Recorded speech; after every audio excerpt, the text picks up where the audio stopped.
नमस्कार, मैं पुनीत पाठक और आप देख रहे हैं हमारी खास पेशकश बेजोड़ बस्तर। आप सबका बहुत स्वागत है। लंबे समय तक बस्तर नक्सलवाद के दंश को झेलता रहा और इसी नाम से पहचाना जाता रहा। लेकिन अब समय बदला है, दुनिया बदली है, देश बदल रहा है और बस्तर में भी बदलाव की बयार साफ तौर पर देखी जा सकती।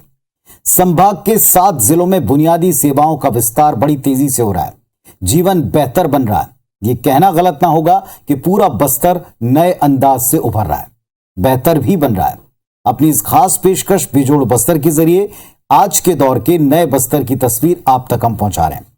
आज जानते हैं बस्तर के अहम जिले कोंडागांव का विकास का नया आयाम क्या है।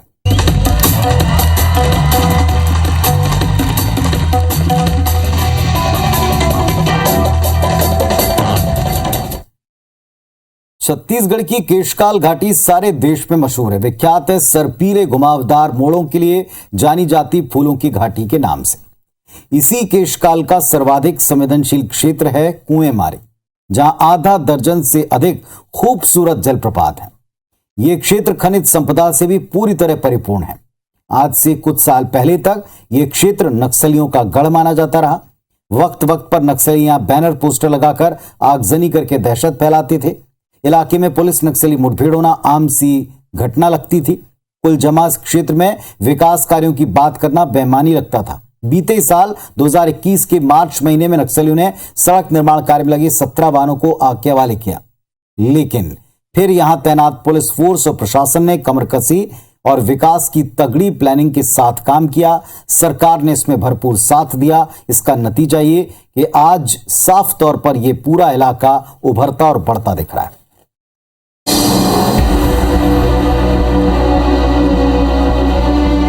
कुआंमारी क्षेत्र में लगातार बढ़ती नक्सल गतिविधियों पर अंकुश लगाने और शासन प्रशासन के जन कल्याणकारी योजनाओं को गांव-गांव तक पहुंचाने के लिए कोंडागांव जिला कलेक्टर दीपक सोनी व कोंडागांव पुलिस अधीक्षक दिव्यांग पटेल के मार्गदर्शन में ग्राम कुएं में सीएफ कैंप और पुलिस सहायता केंद्र की स्थापना की गई। कैंप स्थापित होने के परिणाम स्वरूप पिछले 10 महीने से इस क्षेत्र में एक भी नक्सल गतिविधि नहीं देखी गई। साफ जाहिर है कि नक्सली बैकफुट पर आ गए हैं। इसके बाद कुएंमारी क्षेत्र के जल प्रपातों को देखने पर्यटकों की संख्या भी बढ़ती जा रही है। सड़कों का जाल बिछा है। सड़क बन जाने के चलते ग्रामीणों को वक्त पर राशन मिलने लगा है। कुएंमारी क्षेत्र में सबसे ज्यादा नेटवर्क की दिक्कत थी। कैंप में तैनात जवानों को मोबाइल नेटवर्क के लिए पेड़ों पर लटककर नेटवर्क खोजना पड़ता है। अचानक कभी भी नेटवर्क आने जाने से उन्हें काफी दिक्कत उठानी पड़ रही है। कैंप स्थापित होने के बाद से गांव में 2 जगहों पर जियो के टावर लगाए गए, लेकिन ये अब तक विधिवत शुरू नहीं हो पाए। वहीं अब कुएंमारी गांव में बच्चे समय पर स्कूल पहुंच पा रहे हैं। डाकघर खुल चुका है, अस्पताल खुले हैं, लोग अब हाट बाजारों में आसानी से पहुंच पा रहे हैं।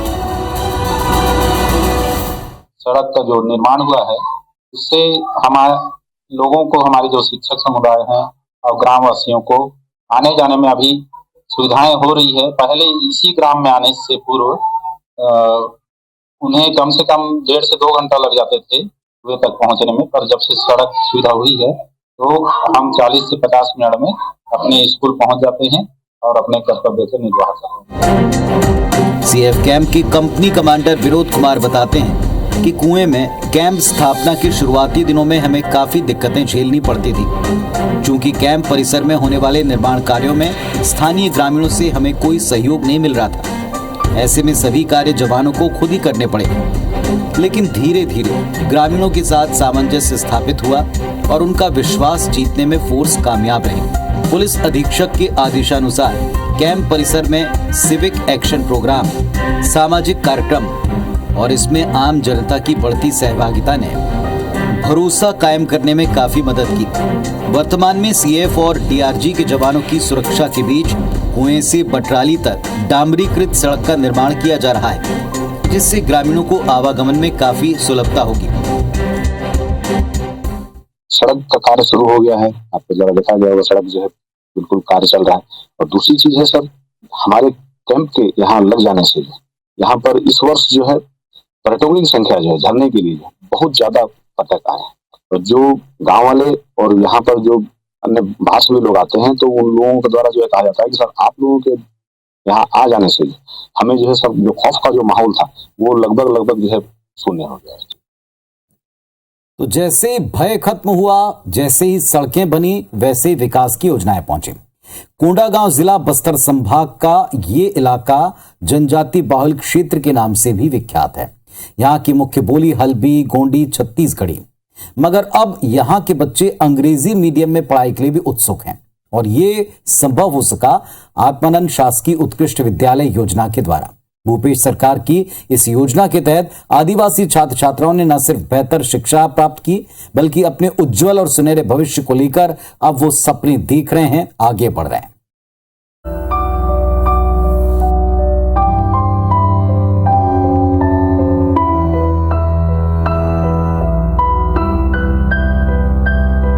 Arise, awake and stop not till the goal reached। अर्थात उठो, जागो और तब तक मत रुको जब तक लक्ष्य की प्राप्ति न हो जाए। स्वामी विवेकानंद के इन्हीं विचारों को सार्थक बना रहा है कोंडागांव जिले में संचालित स्वामी आत्मानंद शासकीय उत्कृष्ट अंग्रेजी माध्यम स्कूल। कोंडागांव जैसे सुदूर इलाके में डिजिटल ब्लैक बोर्ड से अंग्रेजी माध्यम में अध्ययनरत ये बच्चे बदलते बस्तर की सुनहरी तस्वीर हैं।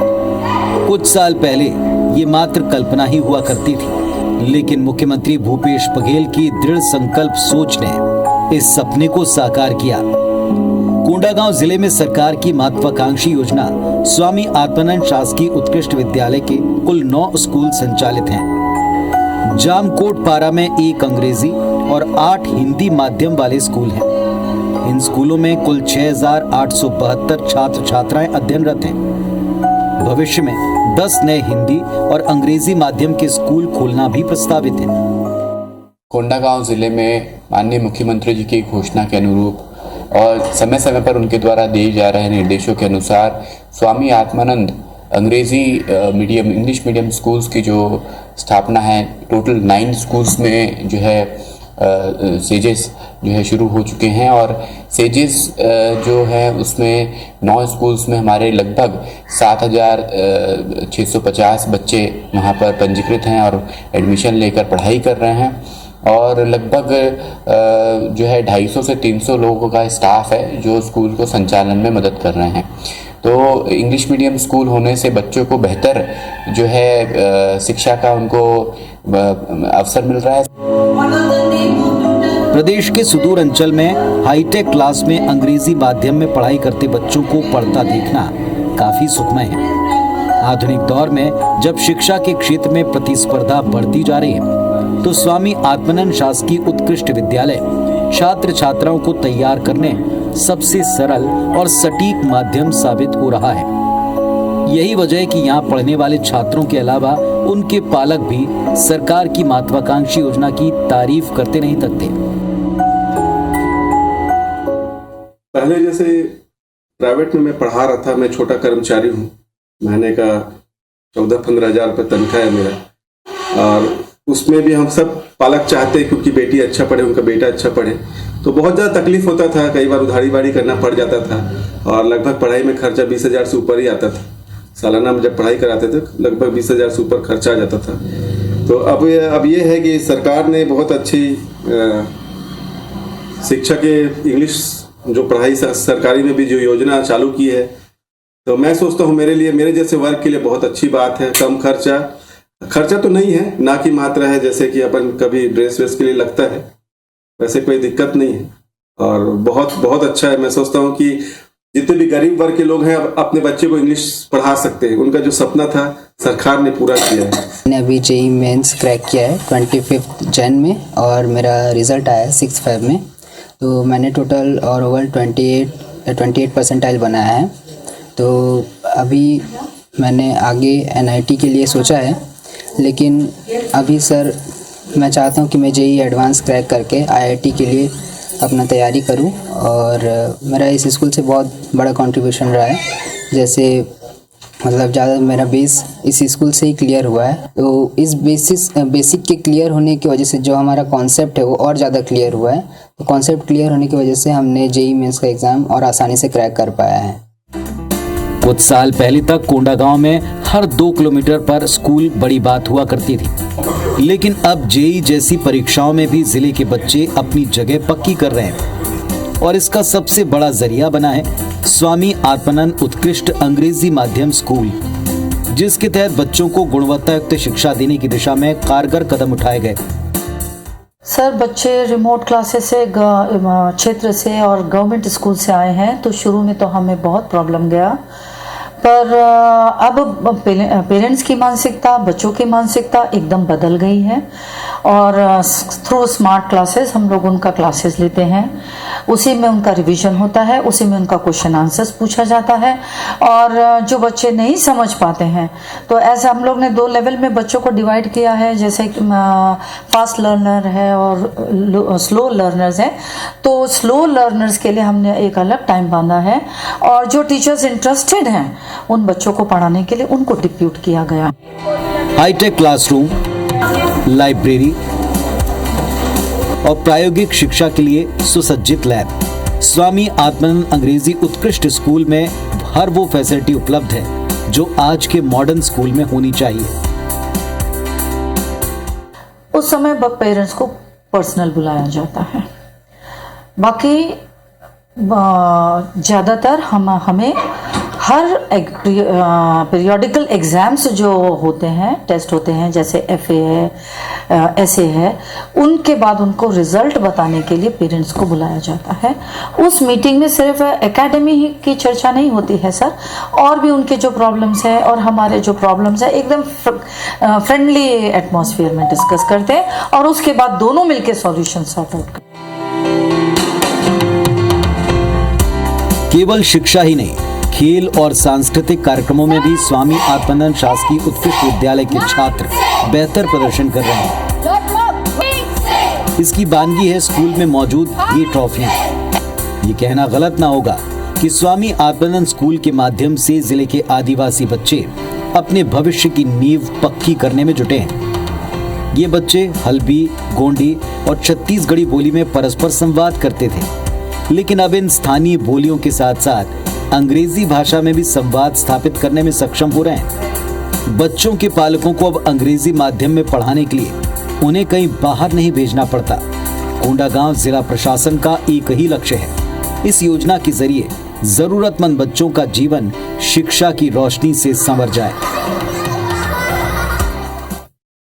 और केवल बच्चे नहीं बल्कि अब महिलाओं के रोजगार की दिशा में भी बेहतर काम हो रहा। जिले में राज्य सरकार ने महिला सशक्तिकरण के लिए कई योजनाओं का शुभारंभ किया। इसी क्रम में कोंडागांव जिले के ग्राम मुस्सू कुकुड़ा में राष्ट्रीय ग्रामीण आजीविका मिशन बिहान की ओर से गांव की शिक्षित महिला लता पांडे को बीसी सखी बनाया गया, जो बीते वर्ष 2018 से अब तक गांव में ग्राहक सेवा केंद्र संचालित कर रही हैं। लगभग 26,000 ग्राहकों से कुल 26.44 करोड़ रुपए मूल्य का ट्रांजैक्शन कर 8,64,000 रुपए की आमदनी स्वयं कमा चुकी। बदलाव के साथ कदम ताल करता बस्तर आत्मनिर्भर बनने की राह में तेजी से बढ़ रहा है। इसका सबसे बड़ा उदाहरण है कोंडागांव जिले में संचालित बीसी सखी बैंक। ग्राम मस्सू कोकोड़ा में बिहान योजना के तहत गांव की लता पांडे न सिर्फ बैंक का संचालन कर रही हैं, बल्कि ग्रामीणों को बैंकिंग सुविधा भी मुहैया करा रही हैं। लेकिन कुछ साल पहले तक गांव की महिलाएं महंगी ब्याज दर पर बाजार से पैसा लेने को मजबूर थीं। फिर राष्ट्रीय ग्रामीण आजीविका मिशन बिहान की टीम ने गांव की शिक्षित महिला लता पांडे को बीसी सखी बनाया। लता पांडे बताती हैं कि वो साल 2018 से अब तक गांव में ग्राहक सेवा केंद्र चला रही हैं। लोग उन्हें बैंक दीदी के नाम से जानते हैं। स्थिति भी बहुत खराब था घर में, हस्बैंड भी कुछ नहीं कर रहे थे, बस छोटे यहाँ ऑटो सेंटर था हम लोग यहाँ, तो वहीं जाते थे। उधर से आई तो फिर बच्चा वगैरह भी खत्म हो गया, प्रशिक्षण से आई तो फिर मैं सोची चलो ठीक है करूँगी, ऐसे बोल के बोली और तब से करी चली हूँ अभी तक। और आज तक का ट्रांजेक्शन की हूँ, 26,000 ग्राहकों से 27 करोड़ का लेन देन की हूँ और उसमें से कमीशन भी मिला है लगभग 9 लाख के आसपास। कोंडा गांव जैसे सुदूर इलाके में लता पांडे की मेहनत और सफलता दूसरी महिलाओं के लिए उदाहरण साबित हो रहा है। बैंक दीदी के नाम से मशहूर लता पांडे 2018 से अब तक कुल 26.44 करोड़ रुपए का लेन देन कर चुकी हैं, जिससे उन्हें 8,64,000 रुपए की आमदनी हुई है। बिहान योजना के सहयोग से आज न सिर्फ लता पांडे की जिंदगी खुशहाल है, बल्कि वो बस्तर की दूसरी महिलाओं को भी आत्मनिर्भर बनने के लिए प्रेरित कर रही हैं। महिला सशक्तिकरण की मिसाल बनी सखियां बस्तर को बेजोड़ बनाने में मील का पत्थर हैं।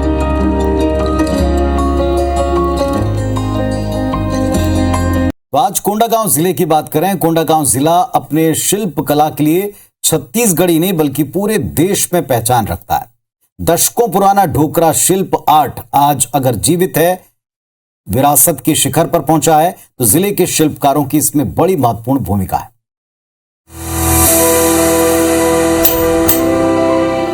बस्तर का ढोकरा आर्ट यानी बेल मेटल आर्ट किसी पहचान का मोहताज नहीं है।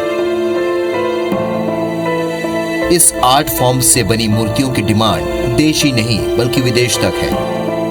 वैसे तो छत्तीसगढ़ की शान ढोकरा शिल्प को बनाने वाले आर्टिस्ट पूरे बस्तर में, मगर शिल्प नगरी का दर्जा हासिल कर चुके कोंडागांव जिला के ढोकरा आर्टिस्ट ने सैकड़ों साल पुरानी कला विरासत को नए शिखर तक पहुंचाया है। इस कला में माहिर 2000 से भी ज्यादा आर्टिस्ट अकेले कोंडागांव में। इन्हीं में से एक नाम है जिटकू मिटकी समिति के अध्यक्ष राजेंद्र बघेल का, जो न केवल आदिवासी युवाओं को इस कला की बारीकियां सिखा रहे हैं, बल्कि इन कलाकारों को बाजार से जोड़ने का बीड़ा भी उठाया है। फिर हम अपना सामान तैयार करके अपना शोरूम में खुद अपना रेट लगा के बेचते हैं, और यहाँ सिर्फ सर्विस चार्ज 10% काट के सारा पैसा बेनिफिट शिल्पियों को होता है।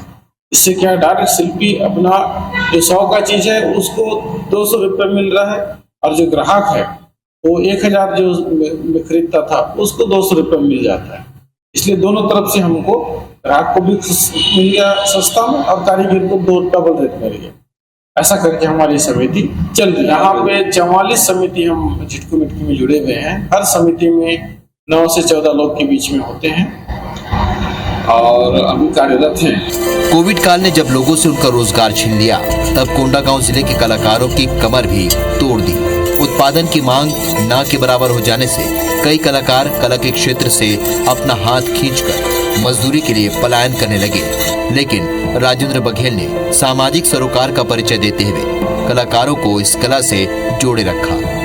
कई मंचों पर सम्मानित राजेंद्र बघेल मोम कास्टिंग तकनीक से मूर्तियां बनाकर लोगों के जीवन को कला संपन्न बनाने का प्रयास कर रहे हैं। इस कला में पारंगत होने के बाद राजेंद्र बघेल अब तक 350 से भी ज्यादा लोगों को यह कला सिखा चुके हैं। राजेंद्र बघेल के हुनर पर 4 डॉक्यूमेंट्री फिल्म भी बन चुकी है। महानगरों में आयोजित होने वाली शिल्प प्रदर्शनी में राजेंद्र बघेल ढोकला शिल्प कला का प्रदर्शन कर चुके हैं। इनके अथक प्रयास से ही कला को बाजार दिलाने के लिए देश के महानगरों में 3 शोरूम का निर्माण हो चुका है।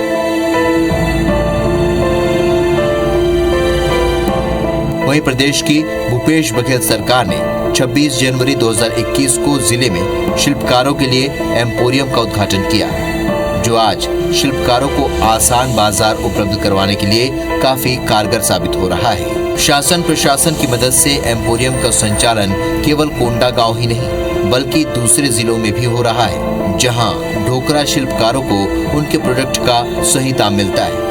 वहीं बाजार में डिमांड के मुताबिक कोंडागांव के शिल्पकारों और बेल मेटल के कलाकृतियों में कई बदलाव भी किए जा रहे हैं। तो कला जगत में जिले का योगदान कोई बिसरा नहीं सकता, भुला नहीं सकता। और शासन ने एक और योजना चलाई है, हर एक जिले की अपनी खास उपज और उससे बनने वाले सारे प्रोडक्ट्स वहीं पर बनाए जाते हैं। और कोंडागांव इसमें पीछे नहीं। कोंडागांव में 140 करोड़ की लागत से मक्का प्रोसेसिंग प्लांट बन रहा है, जो किसानों की तकदीर को संवार रहा है। राज्य सरकार के सहयोग से सहकारिता के क्षेत्र में यह पहला प्लांट कोंडागांव में इसलिए स्थापित किया जा रहा है क्योंकि छत्तीसगढ़ में इस जिले में मक्के का सर्वाधिक उत्पादन होता है। इस प्लांट के शुरू होने पर किसानों को मक्के का उचित मूल्य मिल रहा है। ये प्लांट सिर्फ कोंडागांव ही नहीं बल्कि पूरे छत्तीसगढ़ के किसानों के लिए फायदेमंद सिद्ध होगा। इसी साल जून के महीने तक इसे पूरा कर लेने का लक्ष्य है। और कैसे ये क्रांतिकारी परिवर्तनों का लक्ष्य लेकर आगे बढ़ रहा है। इस पर रिपोर्ट देखिए। फिलहाल हमारी टीम को इजाजत दीजिए।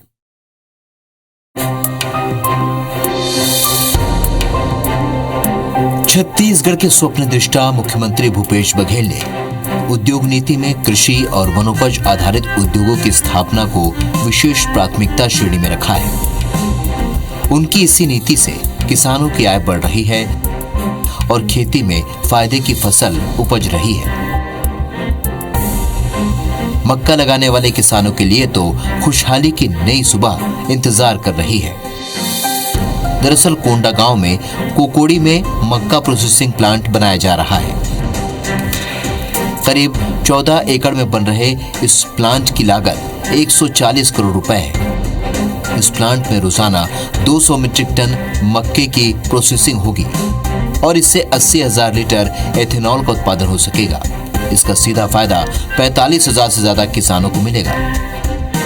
मक्का प्रोसेसिंग के जो शेयर है, मैं 1,000 रुपया जो जमा किया था, क्योंकि हमारे छत्तीसगढ़ शासन के लोकप्रिय यशस्वी मुख्यमंत्री माननीय भूपेश बघेल के कर कमलों से और हमारे क्षेत्र के लोकप्रिय विधायक और कांग्रेस कमेटी अध्यक्ष उनके मार्गदर्शन से ग्राम पंचायत कोकोड़ी में ये कारखाना जो खुला है जो मक्का का, ये तो खुलने वाला है। जब से ये खरीदी चालू होगा, इसमें किसान के लिए बहुत बड़ा उपलब्धि है।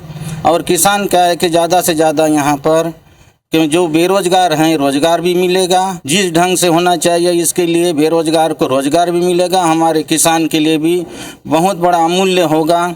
इसके लिए मैं माननीय मुख्यमंत्री महोदय को मैं धन्यवाद दे रहा हूँ। कोंडागांव जिले में माननीय मुख्यमंत्री जी के निर्देश अनुसार जो उद्योग नीति में कृषि एवं वनोपज प्रसंस्करण को प्राथमिकता देकर उस क्षेत्र में आगे बढ़ाना है लोगों को, उसी के तहत मक्का प्रसंस्करण इकाई की स्थापना हो रही है, जहां पर लगभग 45,000 किसान ऑलरेडी जुड़ चुके हैं और माँ दंतेश्वरी सहकारी समिति से ये किसान जुड़े हैं और जो मक्का उत्पादन करते हैं और जिनके मक्के का जो है पहले अच्छा रेट नहीं मिल पाता था मार्केट में, अब जो है राज्य शासन द्वारा निर्धारित एमएसपी पर यह मक्का का उपार्जन ये समिति द्वारा किया जाएगा और उपार्जन उपरांत मक्के का प्रसंस्करण करके इथेनॉल बनाया जाएगा और वो इथेनॉल का जो विक्रय है वो oil producing companies, oil and petroleum companies को जो है किया जाएगा। मक्का प्रोसेसिंग प्लांट का लगभग 35% काम पूरा हो चुका है। बाइलिंग सेक्शन का 60% सिविल काम खत्म हो चुका है। ईएसपी सेक्शन के लिए सिविल का काम लगभग पूरा हो चुका है और टरबाइन का 80% काम भी पूर्ण है। फिलहाल फर्मेंटेशन टैंक का निर्माण जारी है। प्लांट के लिए पर्यावरण विभाग और भूजल उपयोग की मंजूरी भी मिल चुकी है। मक्का प्रोसेसिंग प्लांट शुरू होने से किसानों की आय बढ़ेगी और स्थानीय लोगों को रोजगार भी मिलेगा।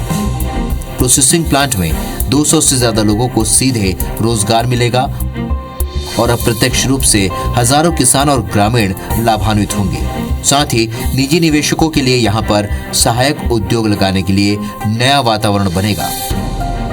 जाहिर है मुख्यमंत्री भूपेश बघेल की दूरदर्शी सोच से कोंडागांव का कायाकल्प होने जा रहा है।